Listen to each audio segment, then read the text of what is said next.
bonjour Florian, bonjour Vincent, bonjour Marie-Paul, bonjour à tous. Je vois que tout le monde est là, donc là on est plus de 80 participants. C'est super, merci à tous d'être si nombreux et de suivre les animations qu'on vous propose. Donc on va démarrer, donc bienvenue à tous dans ce webinaire Data Grand Est qui est consacré au plugin QGIS Data Grand Est. Je suis accompagné de Guillaume Riclinck, mais aussi d'Élodie Monet qui travaille à la communauté urbaine du Grand Reims, et de Smail Emoudi qui travaille à l'Eurométropole de Metz. Merci à nos intervenants de s'être rendus disponibles et de contribuer à cette animation Data Grand Est. Alors vous êtes super nombreux, vous êtes 84 participants actuellement. Lors du premier webinaire au début janvier, on était à peu près sur la même audience. Et pour vous donner une idée aussi, mardi dernier, lors de la grande journée de l'occupation du sol, on était plus de 150. Voilà, donc on est très suivis et ça fait plaisir. Merci à tous.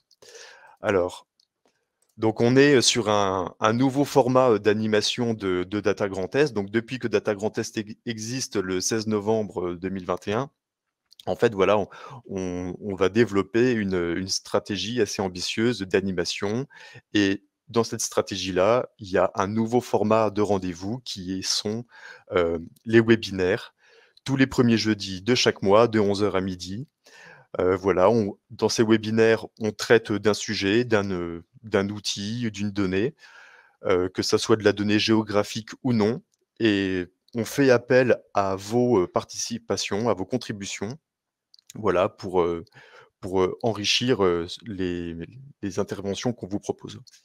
Alors, vous pouvez noter déjà les dates des prochains rendez-vous. Vous voyez dans le petit carré bleu sur le côté de votre écran. Donc, le prochain rendez-vous, ça sera le 3 mars, puis le 7 avril, le 5 mai et le 2 juin. Donc là, vous recevrez des mails automatiques pour vous informer et pour vous inscrire à ces différents rendez-vous. Alors, concernant le sujet du 3 mars, donc on pense vous proposer un sujet sur la visualisation des données dans la plateforme Data Grand Est, mais ce sujet reste ouvert. Voilà, ça dépend un peu du niveau de priorité ou du retour qu'on peut avoir. Voilà. Donc on se laisse un peu de liberté, rien n'est figé concernant le sujet du 3 mars. Par contre, si vous avez des centres d'intérêt, voilà, je vous invite à nous les indiquer. Donc, au programme de ce matin, donc un programme construit en 3 temps. Tout d'abord, la présentation générale du plugin QGIS Data Grand Est, voilà, pour remettre un peu les choses dans le contexte et puis pour rappeler les objectifs. Ensuite, une deuxième présentation un peu plus technique avec une démo sur les nouvelles fonctionnalités et puis le contenu qu'on peut trouver dans le plugin QGIS Data Grand Est. Et enfin, dans un troisième temps, donc Smail et Élodie, donc du Grand Reims et de l'Eurométropole de Metz, voilà, vous partageront un retour d'expérience sur l'utilisation qu'ils ont de cet outil. Alors, pour rappel, les quelques règles de fonctionnement du webinaire, donc ça, vous pouvez aussi le noter pour les fois prochaines.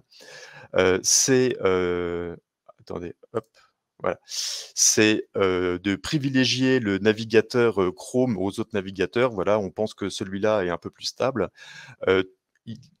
Certaines présentations sont préenregistrées. Voilà, on vous diffuse des vidéos et ces vidéos, ensuite, on les repartage sur notre chaîne YouTube et sur notre site internet. N'hésitez pas à poser vos questions donc dans l'onglet questions, s'il vous plaît. Ça sera plus simple pour nous de suivre les questions et de vous apporter des réponses. L'onglet chat, lui, est plutôt réservé, on va dire, aux discussions informelles entre les participants. Excuse-moi Antoine, je me permets de t'interrompre parce que je viens de me rendre compte que l'onglet questions n'a pas été activé sur le webinaire et du coup, les personnes qui vont devoir poser des questions le feront dans l'onglet chat. Ok, et du coup, bon courage pour la modération des questions alors. Voilà, c'est moi qui m'y colle, donc merci Voilà. Antoine. Ok, très bien. Voilà. Bon, on va essayer de faire au mieux. Et C'est puis voilà. la vie du direct. Hein. C'est ça.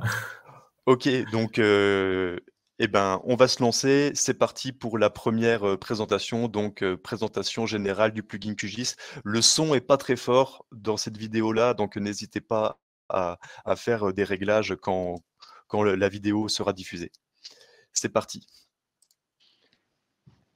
Bonjour à tous et bienvenue dans ce webinaire Data Grand Est. Je suis Antoine Richard, chef de projet SIG à la région, et ensemble aujourd'hui nous allons découvrir les nouvelles fonctionnalités du plugin QGIS de Data Grand Est. Alors pour rappel, ces webinaires s'inscrivent dans le programme d'animation au sens large de Data Grand Est, et nous vous donnons rendez-vous les premiers jeudis de chaque mois pour découvrir avec nous pendant 1 heure une thématique, un outil que nous avons choisi et que nous souhaitons partager avec vous, notamment aussi avec certains retours d'expérience.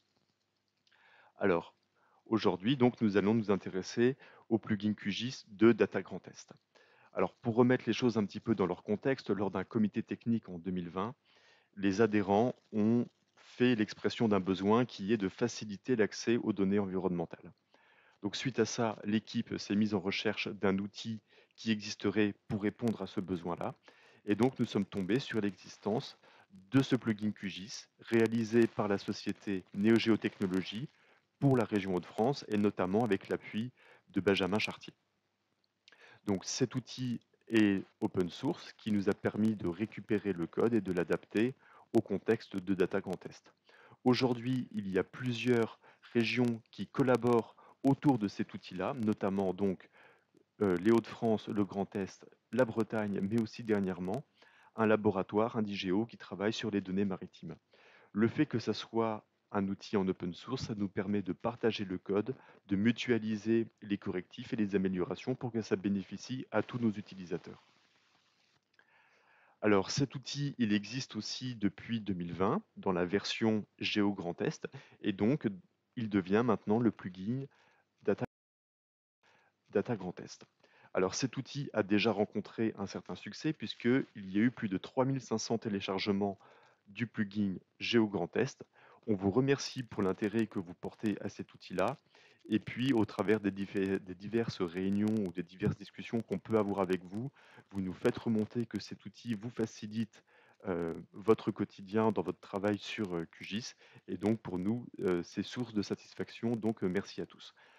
Dernier point pour ce contexte, ce plugin QGIS s'inscrit aussi dans la stratégie globale de Data Grand Est, notamment sur les axes de partage et de valorisation du patrimoine de données.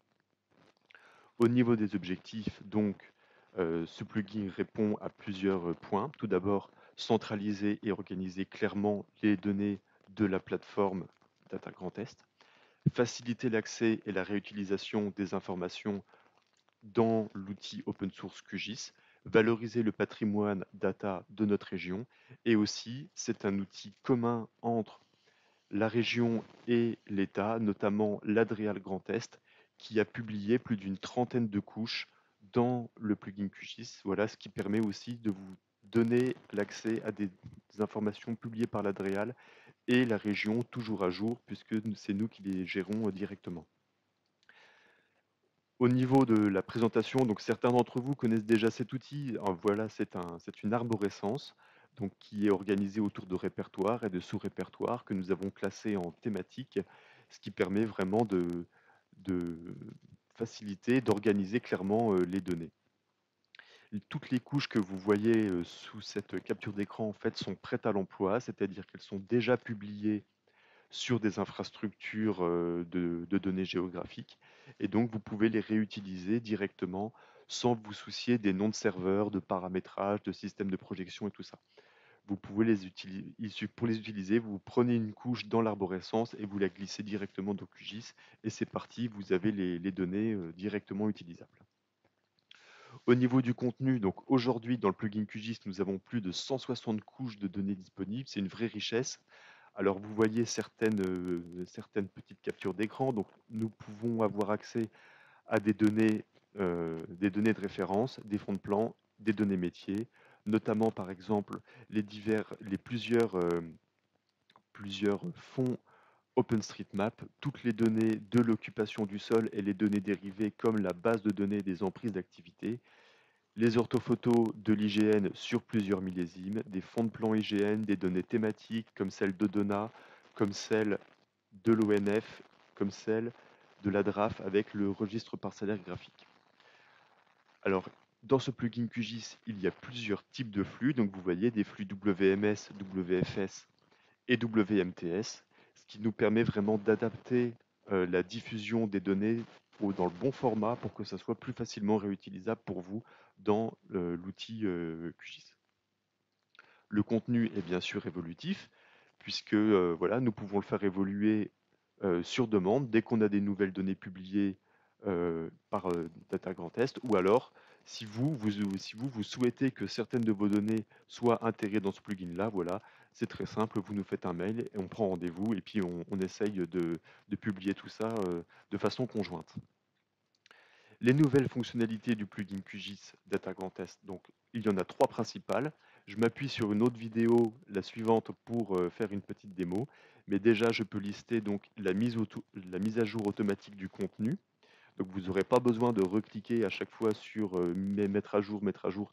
C'est nous qui mettons à jour. Et donc à chaque fois que vous relancez QGIS, vous découvrirez l'arborescence qui s'enrichit de nouveaux contenus.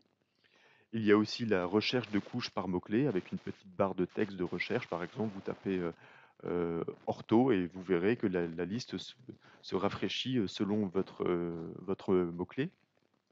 Et puis la recherche de couches par emprise. Donc vous allez zoomer sur une partie d'un territoire et donc vous activez l'option rechercher par emprise et donc la liste se rafraîchit uniquement sur les données présentes sur votre emprise. Donc ces 3 fonctionnalités-là, elles ont été introduites notamment par Indigeo que j'ai cité tout à l'heure. Alors tout d'abord, pour bénéficier de cet nouvel outil, vous devez désinstaller le plugin QGIS GeoGrandEst. Donc voici la procédure. C'est assez simple, ça se fait en quelques clics. Donc vous allez dans le magasin des extensions de QGIS, vous recherchez GeoGrandEst et vous cliquez sur désinstaller. Ensuite, vous installez le plugin QGIS Data Grand Est, donc de la même façon. Dans le magasin des extensions, vous recherchez Data Grand Est et en bas, vous cliquez sur Installer. Ensuite, le plugin viendra s'installer dans le panneau latéral de droite de QGIS. Quelques ressources en ligne, voilà, pour terminer cette présentation. Donc tout d'abord, la page projet du plugin sur le site Data Grand Est. Vous retrouverez toutes les informations et puis peut-être un petit peu plus par rapport à ce que je présente dans cette vidéo-là. La notice d'installation et d'utilisation de ce plugin QGIS.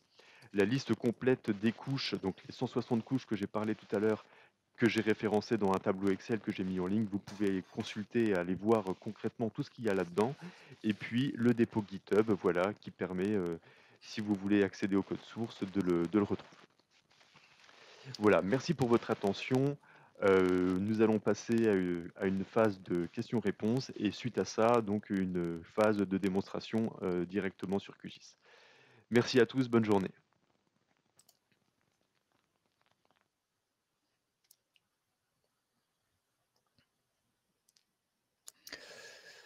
Voilà, donc pour cette première présentation, donc un petit rappel du contexte concernant cet outil-là. Alors j'ai vu passer dans les questions un sujet autour des DDT, c'est bien ça, Guillaume? Oui, en effet, oui. Alors, j'espère que le fait de ne pas avoir d'onglet questions n'a pas empêché les gens de poser leurs questions s'ils en avaient. En tout cas, on a eu uniquement voilà, une remarque au départ de Samuel qui disait qu'il avait un problème lors de l'installation du QGIS. La liste restait vide puisque le fichier de configuration n'était pas récupéré correctement et visiblement, d'après les échanges sur le chat, ça concerne principalement les DDT, puisque d'autres partenaires, d'autres acteurs ont dit que ça fonctionnait. Voilà, donc à voir si en interne, vous trouvez une solution, si on doit intervenir et peut-être voir aussi d'où vient le problème. Je sais qu'au niveau de la région, on avait eu un souci à un moment pour des problèmes de certificat. Voilà, donc à voir si on peut apporter une réponse. Alors là, il y a a priori, Andréal aussi, un problème, d'après ce qui est indiqué. Donc, n'hésitez pas à nous tenir informés. Je ne sais pas si Antoine, de ton côté, tu as d'autres éléments Non, non, non, j'ai pas d'autres éléments à apporter, pour l'instant en tout cas. Voilà, ben, si vous avez des messages d'erreur, envoyez-les nous avec des captures d'écran à l'adresse, contact, Data Grand Est, pour qu'on puisse analyser tout ça et voilà, faire en sorte de les corriger. Alors, disons, pendant que tu t'exprimais, Antoine, il y a eu 2 remarques peut-être qu'on peut souligner, hein. Donc Patrick Viard indique qu'il peut récupérer le fichier JSON en allant sur le site Data Grand Est. Donc c'est vrai que ça peut être un contournement de récupérer le fichier, peut-être le mettre au bon endroit dans le plugin, si vous avez accès, hein, aux droits suffisants sur votre ordinateur. Mais bon, c'est une solution de contournement qui n'est pas très pratique, on va dire. Mmh. Et il y a Pauline qui posait la question du devenir du plugin GeoGrand Est. Est-ce qu'il allait être supprimé? Est-ce qu'il y avait un basculement possible vers Data Grand Est qui était envisagé? Alors en fait, si vous avez installé le plugin QGIS Géo Grand Est, vous pouvez, le conserver, hein, il continuera de fonctionner. Par contre, il sera plus maintenu et le contenu, ne sera plus, enrichi. Voilà. Donc, je vous encourage fortement à basculer, vous-même sur, le plugin QGIS Data Grand Est. Voilà. Peut-être ce qu'on pourra prévoir, je ne sais pas si Antoine ça a été fait, c'est un message dans la description du plugin pour indiquer que le plugin n'est pas GeoGrand Est n'est plus justement maintenu comme tu le disais. Oui, oui, oui, dans le répertoire des extensions de QGIS, on peut, déclarer cette extension comme obsolète. Donc, voilà, Voilà. on le fera, mais, je pense pas le faire immédiatement pour laisser un peu le temps aux utilisateurs de migrer progressivement vers, le nouveau plugin Data Grand Est. Très bien. Est-ce qu'il y a d'autres questions ou est-ce qu'on peut passer à la deuxième présentation? On vient d'avoir une question de Damien euh, qui demande s'il est possible également d'utiliser les flux hors QGIS dans un autre SIG. Et il met entre parenthèses OpenLayers, par exemple. Ah oui, oui, bien sûr, tous les flux qui sont présents dans le plugin, en fait, vous pouvez les réutiliser dans d'autres applications, SIG, des webmaps, appli web, voilà, il y a pas de souci. Donc, vous verrez, j'ai mis en ligne, un fichier Excel avec la liste de tout le contenu. Et pour chaque couche, vous trouverez l'URL, le point d'accès en fait de la donnée, sur, l'infrastructure, qui la diffuse. Voilà. Donc là, je vous renvoie vers le fichier Excel, si on revient, enfin voilà, vous verrez dans le support de présentation, c'est le lien vers, le fichier Excel, du contenu. Voilà. Voilà. Donc, au niveau questions, c'est tout pour le moment. Donc, je propose, enfin, je ne sais pas, Antoine, qu'on poursuive. Et puis, de toute façon, si vous avez des questions après coup, n'hésitez pas à les poser, on les notera et puis on y répondra un peu plus tard. Ou sinon, on vous fera une réponse personnalisée par mail ou sur le site Data Grand Est. OK, très bien. Eh ben, merci pour cette première partie. On envoie la vidéo pour la deuxième. À tout à l'heure. Bonjour à tous et bienvenue dans ce webinaire Data Grand Est consacré au plugin QGIS. Je suis Antoine Richard, chef de projet au niveau de la plateforme régionale de données. Alors, durant cette vidéo, nous verrons comment installer le nouveau plugin Data Grand Est, puisque c'est celui-là qui vous permettra de bénéficier des principales nouveautés qui sont la mise à jour automatique du contenu, la recherche de couches par mots-clés ou la recherche de couches par emprise géographique. Ces nouvelles fonctionnalités ont été apportées par le laboratoire Indigeo. Et puis nous découvrirons aussi le contenu, puisqu'il y a une grande richesse au niveau des couches de données disponibles. Aujourd'hui, il y a 160 couches de données disponibles, notamment des données de référence, des fonds de plan, des données métiers, comme par exemple OpenStreetMap, occupation du sol, certaines couches de l'IGN, du cadastre, des orthophotos, des données environnementales qui ont été publiées par l'ADREAL, et puis des données au niveau de l'agriculture et de la forêt. Alors tout d'abord, la première étape, c'est de passer dans QGIS, voilà, et de désinstaller l'ancien plugin GeoGrand Est. Alors pour faire cela, on va dans le menu extension, on charge le répertoire des extensions de QGIS, on recherche GeoGrand Est et on clique sur désinstaller. Voilà. Ça prend quelques secondes, c'est très simple et ensuite on réinstalle le nouveau plugin Data Grand Est. Alors on recherche Data Grand Est, voilà, on installe le plugin, voilà, il est ici et maintenant on peut bénéficier des nouvelles fonctionnalités. Alors tout d'abord, la première chose que je voulais vous montrer, c'est ici le paramétrage du plugin. Vous voyez ici, cette petite case, elle est activée automatiquement, c'est-à-dire qu'à chaque lancement de QGIS, vous allez télécharger un fichier de configuration qui se trouve ici. Et en fait, ce fichier de configuration, en fait, c'est le contenu de cette arborescence-là. Donc en fait, quand nous, on rajoutera des couches ou qu'on fera évoluer cette arborescence, il vous suffira tout simplement de relancer QGIS et vous obtiendrez directement les mises à jour du contenu. Voilà, ça c'est la première des nouveautés. Alors la deuxième fonctionnalité que nous allons découvrir, c'est la recherche de couches par mots-clés. Donc vous voyez ici une petite barre de recherche, ça vous permet de taper un mot-clé, comme par exemple occupation du sol. Et donc là, le contenu est filtré et vous renvoie les couches qui correspondent à votre mot-clé. Alors pour l'occupation du sol, nous avons deux sous-répertoires, un sous-répertoire 2010 et un autre 2019, dans lequel vous trouverez une couche avec la couverture régionale totale et puis une couche par département. Alors là, ce que je vais faire, je vais prendre la couche du département de la Marne et je vais l'intégrer dans le plugin. Voilà, elle est arrivée et je vais me zoomer sur le secteur de Reims. Au passage, vous pouvez admirer le formidable travail qui a été fait au niveau de la base de données occupation du sol. De la même façon ici, au niveau des mots-clés, vous pouvez taper par exemple la BDEA qui correspond à la base de données des emprises d'activité.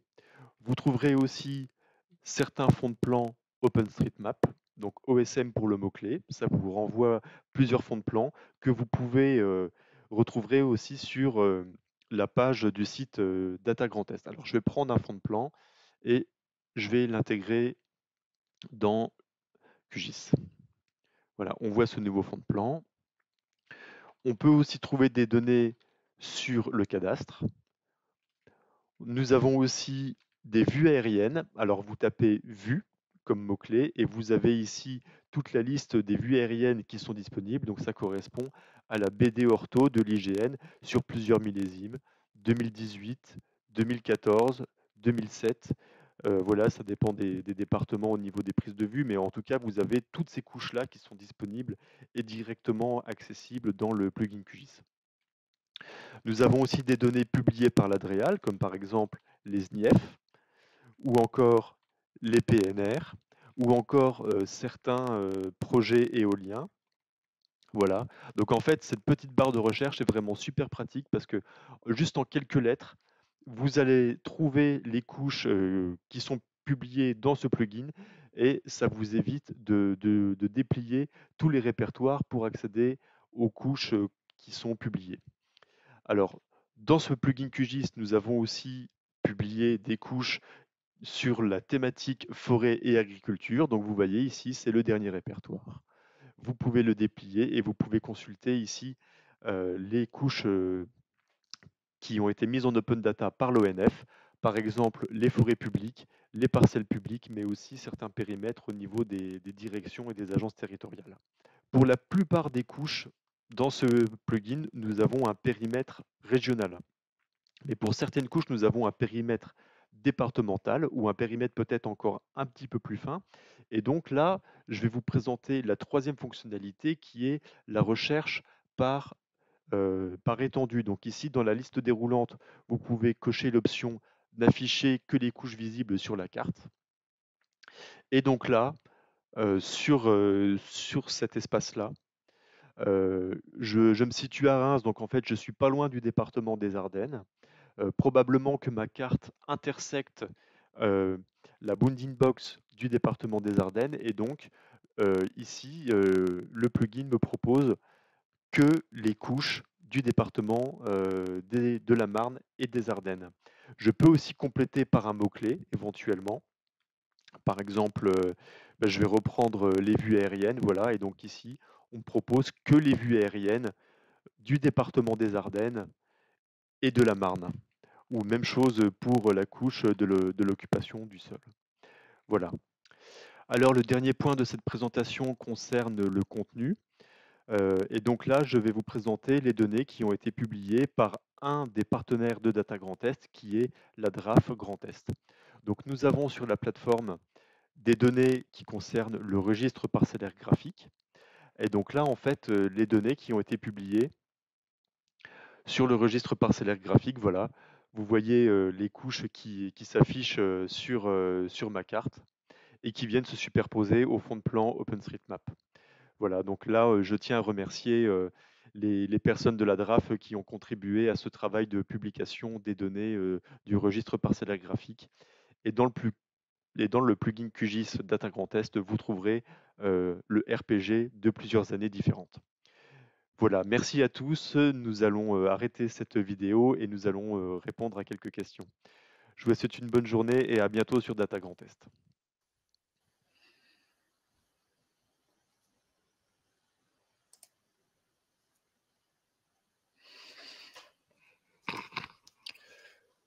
Voilà donc pour cette deuxième partie de ce webinaire avec une démo en live du plugin QGIS Data Grand Est. Voilà, est-ce qu'on prend quelques questions? On fait le tour des questions qui ont été posées, Guillaume? Oui, alors je vais essayer de faire le tour en restant assez synthétique. Bon, il y a toujours plusieurs témoignages de problèmes de lecture du fichier de configuration ou d'installation. Donc là, je pense qu'on ne peut pas faire autrement que de demander à ces personnes de nous faire un mail en indiquant voilà, peut-être quelle version de QGIS ils utilisent et puis faire une copie d'écran comme on le disait précédemment. Ouais. Et puis voilà, on prendra peut-être rendez-vous avec eux en visio pour faire une prise en main à distance, pour analyser plus finement le problème. Ouais. Voilà. Sinon, au niveau des questions, alors on a une remarque également sur la couche Corinne Landcover. A priori, il y a des problèmes. Et c'est vrai que j'ai fait le test en parallèle. La couche Corinne Landcover ne fonctionne visiblement pas. Alors pourquoi, je ne peux pas le dire. J'ai simplement constaté ce souci. Donc il faudra qu'on investigue un peu plus ce sujet. Alors la couche Corinne Landcover, en fait, elle provient pas d'un serveur qui est géré par nous, en fait. Hein. Elle vient d'une autre infrastructure de données, donc il faut effectivement qu'on regarde s'il n'y a pas eu un changement au niveau de leur flux à eux. Ouais. Ensuite, on a une question de Vincent qui concerne les PLU. Donc, est-ce qu'on a l'objectif de mettre des données sur les zonages d'urbanisme dans le plugin? Alors, j'ai posé la question de savoir est-ce qu'il y avait un flux WMS, WFS avec ces données, notamment en provenance du GPU ou autre. Je n'ai pas vu de réponse pour l'instant, mais ouais, oui, je ne sais pas si toi, de ton côté, Antoine, tu as des éléments. Je pense qu'on peut récupérer certains flux qui proviennent du GPU. Après, pour faire une agrégation au niveau régional, c'est autre chose. Donc, il faut peut-être qu'on creuse un peu le sujet, si c'est bien ça la question, quoi. Alors, toujours en termes de données, il y a Arnaud qui dit qu'il a un problème sur les couches de l'ONF, alors que précédemment, il me semble que Agnès disait que ça fonctionnait. Donc, voilà, à voir. Mais là, c'est toujours pareil. S'il y a des couches qui ne marchent pas, je pense que le mieux, c'est de nous faire un message. Parce que le premier point, c'est d'identifier est-ce que ça ne marche pas parce que ça vient du plugin ou est-ce que c'est votre configuration interne Ouais. Alors, il y a certaines couches aussi qui sont très volumineuses, donc qui peuvent mettre un petit peu de temps à charger aussi. Oui, c'est vrai que c'est un point important à souligner. Donc, je remonte un peu dans les questions. Il y avait donc les documents d'urbanisme, j'en ai déjà parlé. Est-ce que les flux GeoGrand Est sont voués à disparaître? C'est une question de Alice. Très, très bonne question. Donc non, les flux resteront stables. Tout ce qui est publié sur GeoGrand Est continue d'exister et ça continuera de marcher. La seule petite différence, mais c'est au niveau du nom de domaine. En fait, si vous pouvez remplacer GeoGrandEst par DataGrandEst et vous obtiendrez exactement la même chose. Mais si vous voulez, c'est juste un changement de nom de domaine, mais le contenu reste le même. Voilà. J'en profite aussi pour vous dire que si vous utilisez les flux OpenStreetMap, donc c'est la même chose. Auparavant, les URL, c'était osm.geograndest.fr. Et donc là, vous pouvez remplacer osm.datagrandest. Voilà. Mais ça continuera de marcher. Très bien. Question de Gilles sur la fréquence de mise à jour en fait, du plugin et je suppose derrière des données naturellement qu'on fournit. Ouais, alors il y a deux choses différentes puisque le plugin, c'est l'outil. Et donc là, en fait, c'est un code source qui est mutualisé avec plusieurs IDG différentes. Hein, c'est ce qu'on a présenté dans la première partie. Donc là, s'il y a vraiment des problèmes, des choses à corriger ou quoi, ben, du coup, on se dépêchera de le faire pour que ça marche au mieux dans vos services. Et ensuite, il y a la mise à jour des données. Alors, dans les données, là, il y a 160 couches. Il y a des données qui sont gérées par DataGrandEst, il y a des données qui sont gérées par l'IGN, par l'ONF ou par d'autres personnes encore. Et donc là, en fait, il y a des mises à jour qui sont vraiment très variables. Voilà. Par exemple, le flux de BD Ortho, bah, globalement, c'est tous les 3 ans. Le flux de BD, le flux OSM, c'est tous les 3 mois. Le flux cadastral, c'est tous les ans, etc. Donc voilà, donc on peut éventuellement rajouter une info sur la fréquence de mise à jour dans les métadonnées, mais voilà, il y a beaucoup de choses à prendre en compte, surtout qu'on ne gère pas toutes les données du plugin. Voilà. Tout à fait. Je pense que l'important, c'est aussi, c'est ce que tu disais, hein, c'est de renvoyer vers la fiche de métadonnées. Le plugin permet d'avoir accès aux métadonnées, donc chaque donnée étant gérée indépendamment, se référer aux métadonnées. Une question de Jean-Marc par rapport à la possibilité de masquer ou non, du coup, des données qui n'intéresseraient pas un utilisateur. Je suppose, j'extrapole hein, la question de Jean-Marc, mais je pense que je ne vais pas taper loin de ce qu'il pense. C'est, voilà, je travaille sur un département, j'ai peut-être pas besoin d'avoir les orthos de tous les départements parce que, ou de toutes les données du Grand Est parce que je suis à l'échelle d'une métropole ou autre, et où j'y vais très ponctuellement. Donc, en général, j'ai le sentiment que ça me pollue plus qu'autre chose. Ouais, ok, je comprends la question. Alors, il y a les deux fonctionnalités, la recherche par mots-clés et recherche par emprise géographique qui permettent un peu de filtrer le contenu. Voilà, pour l'instant, c'est la première réponse qu'on peut apporter à cette question-là, mais il n'y a pas de solution, on va dire, pour masquer ou personnaliser vraiment l'affichage de la légende. Question suivante de Cédric. Alors, c'est l'inverse, c'est vouloir rajouter des couches. Donc, il demande si, voilà, justement, on peut rajouter des couches et notamment, par exemple, les fichiers fonciers. Est-ce que ça serait possible de les rajouter dans le plugin? Ouais, bien sûr. Donc, le contenu est évolutif. Donc là, si vous avez des données à publier, ou alors si vous les avez publiées sur votre infrastructure de données chez vous, on peut bien sûr les intégrer et les faire fonctionner dans le plugin QGIS DataGrandEst. Donc là, c'est Cédric, c'est ça? Donc, oui, c'est Cédric, c'est ça, Cédric Meuret. Donc là, Cédric, écrivez-nous un mail s'il vous plaît, voilà, pour qu'on prenne rendez-vous, pour qu'on voit comment c'est possible. Et ensuite, donc du coup, entre-temps, il y a Samuel et Jean-Marc qui ont confirmé qu'il y avait un flux provenant du GPU avec les documents, enfin les zonages urbanisme. Donc peut-être une question à se poser, de voir est-ce qu'il ne peut pas y avoir un intérêt à rajouter ce flux dans le plugin. Ok. Ah ben on voit une URL là qui vient d'arriver. Oui, donc ben écoutez, très bien. Ben, merci pour cette info. On va tester et s'il faut, ben on l'intégrera rapidement. Encore une question. Les questions, au fur et à mesure qu'on y répond, elles arrivent, c'est très bien. Laurence qui demande, est-ce qu'il y a possibilité d'afficher la légende correspondant à une couche, type par exemple OCS? Normalement, oui. Normalement, oui. Ça se fait automatiquement dans QGIS comme une légende classique. Ouais. Alors, ça peut dépendre aussi du type de flux WMS, WFS WMTS, ça peut dépendre de ça. S'il y a des légendes qui manquent ou s'il y a des choses peut-être à compléter, indiquez-le nous, s'il vous plaît. Ok. Donc Jean-Marc, cette fois-ci, c'est plus sur finalement l'usage du plugin en tant que tel que les données. Est-ce que le plugin est ancré dans l'interface en fait QGIS? Alors je pense qu'on peut le désancrer pour le déplacer, mais il demande est-ce qu'il serait possible de l'afficher uniquement à l'utilisation? Alors je ne sais pas ce qu'il entend par uniquement à l'utilisation, mais Alors dans le menu, extensions, en fait, on peut décocher le plugin et donc il apparaît pas, en fait. C'est-à-dire qu'il est présent dans la configuration de QGIS, mais tout simplement, il apparaît pas. Voilà. ouais. Afficher, désafficher finalement, c'est ça Ouais. le principe. Alors, je prends les questions du coup, du coup celle-là, je ne les ai pas lues avant, donc je les lis au fur et à mesure.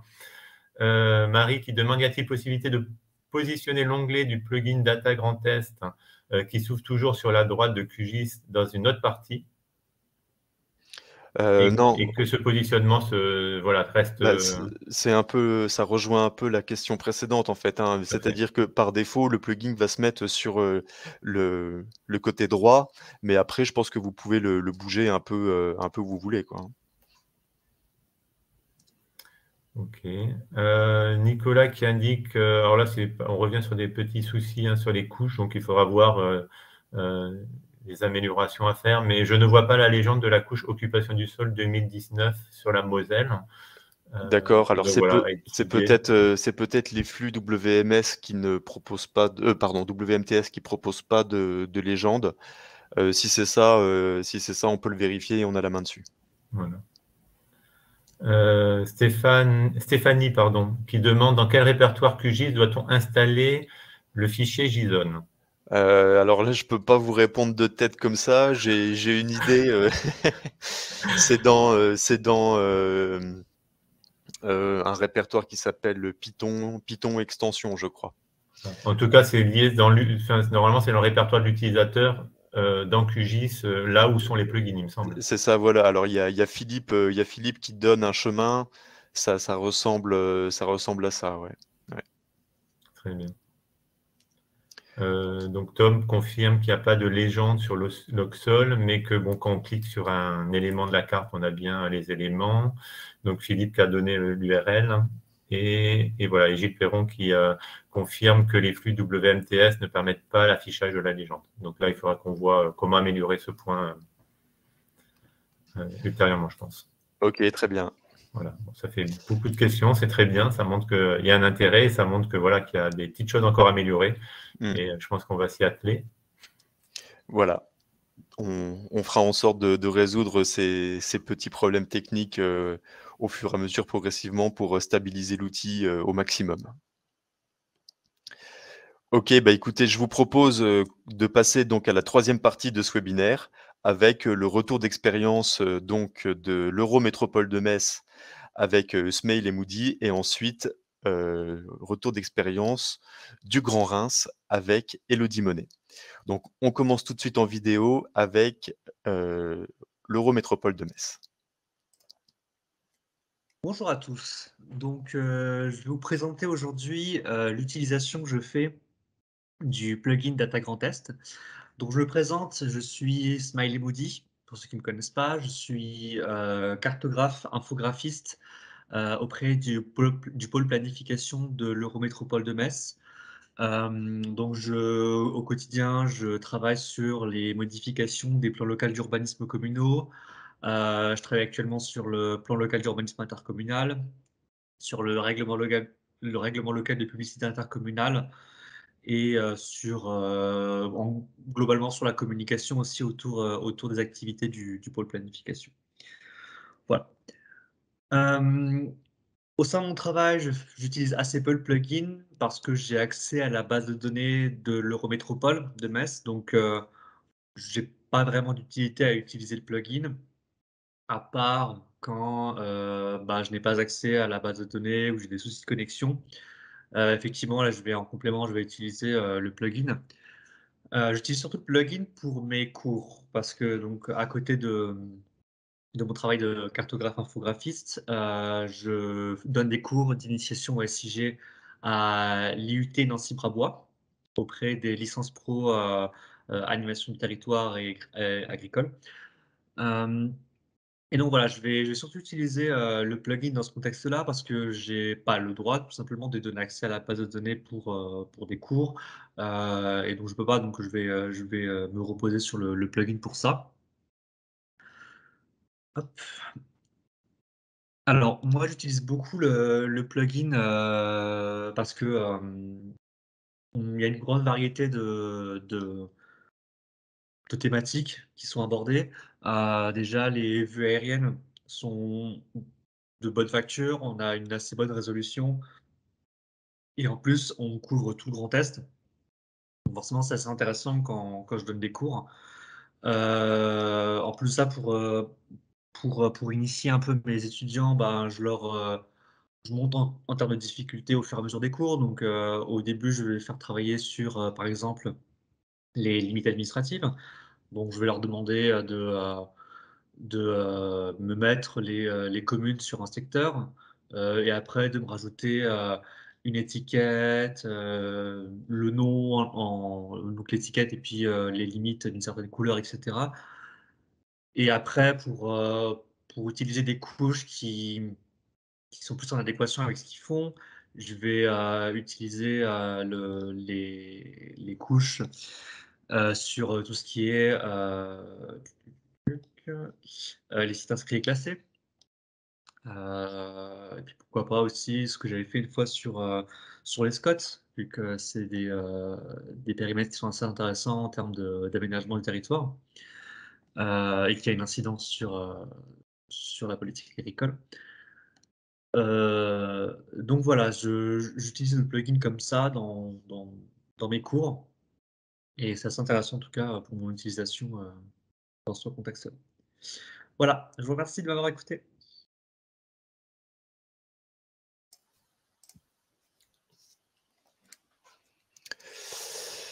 Voilà, OK, merci Ismaïl, je t'invite à ouvrir ta caméra et ton micro, voilà pour dire quelques mots de plus par rapport à cette présentation.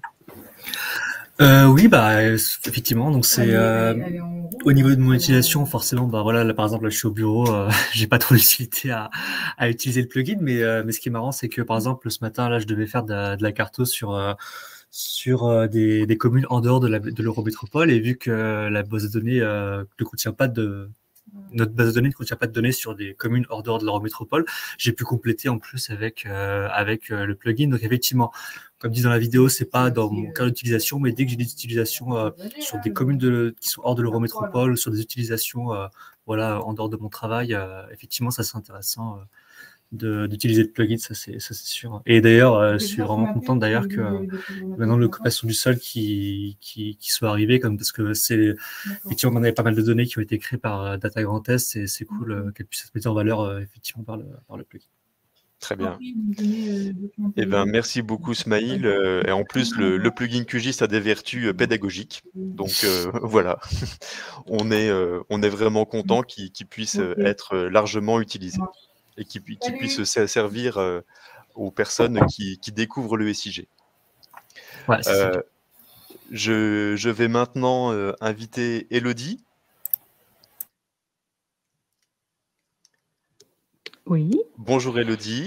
Bonjour à tous. Alors, tu avais quelques infos aussi à nous transmettre par rapport à l'utilisation que vous faites au Grand Reims de cet outil. Tout à fait. Bon, alors je précise que j'ai pas de vidéo parce que j'ai été sollicitée au pied levé hier matin pour participer au webinaire. Mais avec plaisir, je vais partager mon expérience et l'expérience du Grand Reims. Donc, je travaille au service ressources en information géographique du Grand Reims. Je suis chef de projet en charge notamment de pas mal de données référentielles à l'échelle du territoire de 143 communes. Et puis, en charge également de projets WebSige. Donc, nous, on a migré nos outils il y a peu de temps. Et on a QGIS maintenant comme outil bureautique pour gérer les données du SIG. Et on a le WebSige Géo réalisé par Business Geographic ou Cyril Group. Voilà. Donc, je vais partager mon écran. Si ça fonctionne correctement. Ah, ça marche pas. Vous devez autoriser. Ça marche pas. Une idée, Antoine, pour régler mon problème de partage? Je vois pas ton message d'erreur en fait. Ah, c'est Firefox qui règle, qui Mince. pose problème, on dirait.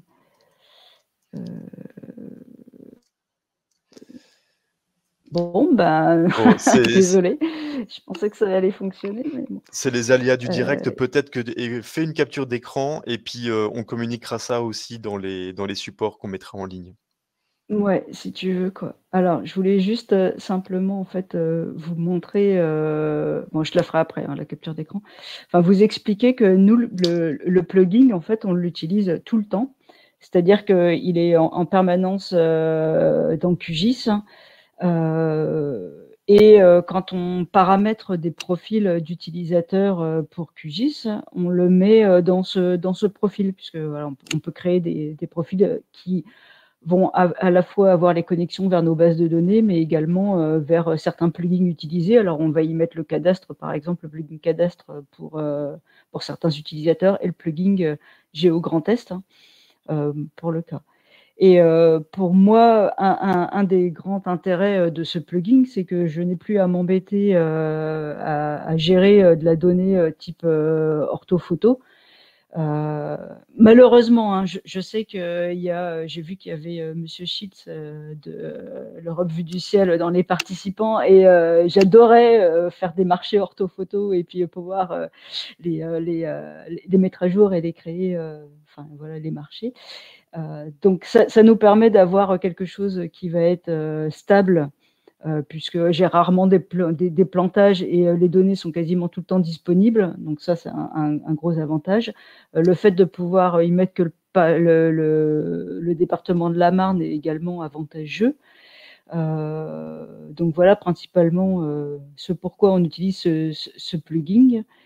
Nous, en interne, on fait pas mal de promotions sur le plugin. On a un réseau social interne qui nous permet de faire de l'animation autour du SIG. Donc, on va créer, on a mis en place, c'est ce que je voulais vous montrer, malheureusement, ça ne marche pas avec Firefox. Je voulais vous montrer qu'on avait fait des petits guides à l'utilisation du plugin. Donc, on va les réajuster maintenant avec le plugin Data Grand Test d'ici quelques semaines.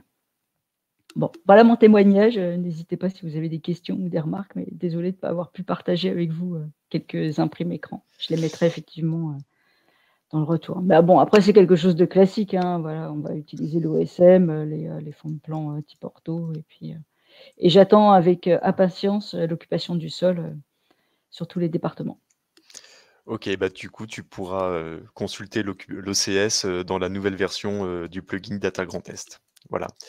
Merci beaucoup, Elodie, pour ce partage d'expérience. Et encore désolé pour les petits problèmes techniques pour le partage d'écran. Voilà, c'est vrai que ton intervention, on a convenu ça hier matin. Donc, un grand merci pour ta réactivité, ta grande disponibilité, et aussi pour voilà, le message que tu fais passer, parce que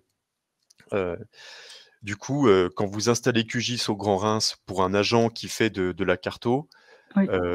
D'office, vous lui intégrez le plugin Data Grand Test dans son package d'installation, quoi. C'est ça. Puis on Ouais. l'invite à l'utiliser. Alors, j'ai par exemple la direction des espaces verts qui va s'en servir comme fond de plan, classique. Après, ce qui est bien, c'est que voilà, on est circonscrit à un territoire. C'est ça que je trouve très intéressant avec ce plugin qui nous correspond, quoi. Ouais. Quoique, pourrait y avoir un peu d'Aisne, hein, parce que nous, on est quand même à la limite avec le département de l'Aisne. Ça serait... Oui. Alors, on a beaucoup de sujets de collaboration avec nos collègues de la région Hauts-de-France. Ouais. On va faire un fichier de configuration commun Grand Est Hauts-de-France pour avoir une continuité sur tout le territoire. Eh ben, parfait. Voilà. Et donc du coup, le deuxième point que je retiens aussi par rapport à ton intervention, c'est que vous utilisez les flux ortho Donc c'est la BD Ortho qui a été coproduite avec l'IGN, Oui. mais qui est diffusée sur l'infrastructure Data Grand Est. Oui. Et donc du coup, en fait, vous avez plus d'orthophoto en direct Non. sur vos serveurs. Voilà. Non, alors on peut, enfin, on en a une partielle en fait sur le territoire, puisqu'en fait on a grossi, on est passé de 16 communes à 143, donc on n'avait même plus, tu vois, les moyens financiers de pouvoir commander une ortho à 10 ou à 15 cm, malheureusement. Donc celle de l'hygiène sur quasi tout notre territoire est très utile. Et en plus, dans le cadre du projet occupation des sols, elle va être mise à disposition tous les 3 ans. Donc ce qui correspond exactement au timing qu'on avait avant, nous, de commande d'orthophoto quand on était Reims Métropole. Donc ça, c'est formidable, on va dire. Et puis, de temps en temps, on va utiliser celle qui est faite dans le cadre du PCRS, qui est à 5 cm. Alors, peut-être que celle-ci, on a un partenariat, nous, avec un syndicat d'électrification, avec le SIEM sur le département de la Marne. Pour les agglos, peut-être que celle-ci, elle pourrait être versée. Voilà, ça serait bien dans Data Grand Est. Ouais. Voilà. Effectivement. On reviendra vers toi pour ça. Très bien. Eh ben, à votre service. Je me tourne vers Guillaume pour qu'avec Elodie, on puisse répondre à quelques questions. Oui, alors il n'y a pas j'ai pas vu de questions spécifiques finalement au témoignage d'Elodie. Il y a une remarque de Céline, donc après c'est une collègue de Smile qui dit que va utiliser aussi le plugin pour les cours, puisque je pense que ça doit aussi donner des cours, donc c'est très bien, ça montre que les cas d'usage peuvent se diffuser, donc aussi n'hésitez pas à partager vos cas d'usage. Après, bon, il continue à y avoir des échanges sur les problèmes, notamment au niveau de Real DDT sur l'installation du plugin ou plutôt du fichier de configuration. Donc, il y a Eric Tudy de l'Adreal qui indique que voilà, au niveau secrétariat technique, ou du moins Data Grand Est, on va essayer de voir ce qui ne va pas, étudier la chose plus en détail. Donc voilà, donc Eric invite les personnes de Real DDT, voire autres services de l'État qui rencontreraient un souci, d'envoyer spécifiquement à Eric l'ensemble des problèmes qui sont identifiés sur ce sujet. Eh ben, très bien. Merci Eric de faire ce regroupement d'anomalies. Et du coup, quand tu as des cas, on s'appelle et puis voilà, on corrige ça le plus rapidement possible. Voilà. Et il y a Philippe qui indique en termes de données qu'a priori sur les couches IGN V2, il y a un problème vers le lien de métadonnées, donc une chose à vérifier de notre côté. Voilà, donc il y a toujours des petits ajustements. Alors peut-être ce qu'on peut dire, c'est que aussi, il y a, comme disait Antoine, il y a 160 couches dans le plugin, donc c'est vrai que c'est très difficile de tout vérifier tout le temps. Donc il faudra peut-être qu'on automatise certaines vérifications à étudier. Et sinon, on compte sur vous. N'hésitez pas, si jamais vous rencontrez des problèmes, à nous le faire savoir, de façon à ce qu'on voit si finalement c'est une couche notamment externe à Data Grand Est, si c'est un problème ponctuel, si c'est un problème pérenne, si c'est un serveur qui a changé, ce genre de choses. Et ça me semble être quelque chose d'important de façon à ce qu'on puisse garder finalement un outil qui soit utilisable par tout le monde et un outil de qualité qui soit au service de chacun d'entre nous. Exactement. C'était un très beau mot de conclusion, je trouve. Bon, ça n'avait pas vocation à être la conclusion. Je te laisse la parole peut-être, Antoine, pour la conclusion. Et puis peut-être Elodie ou Ismaël s'ils ont un mot à dire. De toute façon, on approche de midi, donc on va respecter le timing et donc nous allons bientôt conclure. Merci à tous de nous avoir suivis pour toutes les questions que vous nous avez déjà transmises et qu'on a bien pris en note et qu'on essaiera de corriger rapidement.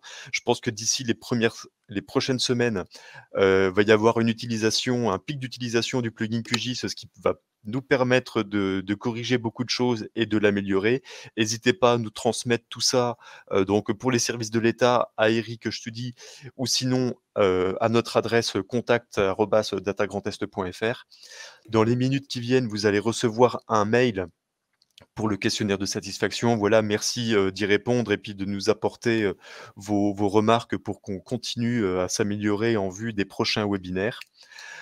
Le prochain webinaire, c'est donc le 3 mars avec un sujet qui sera bientôt défini.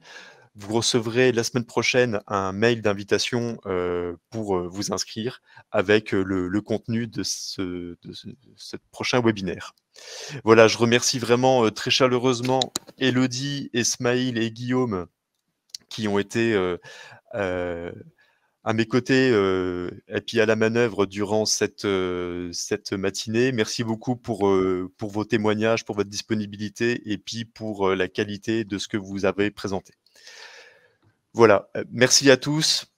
Je vous souhaite un bon appétit, une bonne continuation et puis à bientôt sur Data Grand Est.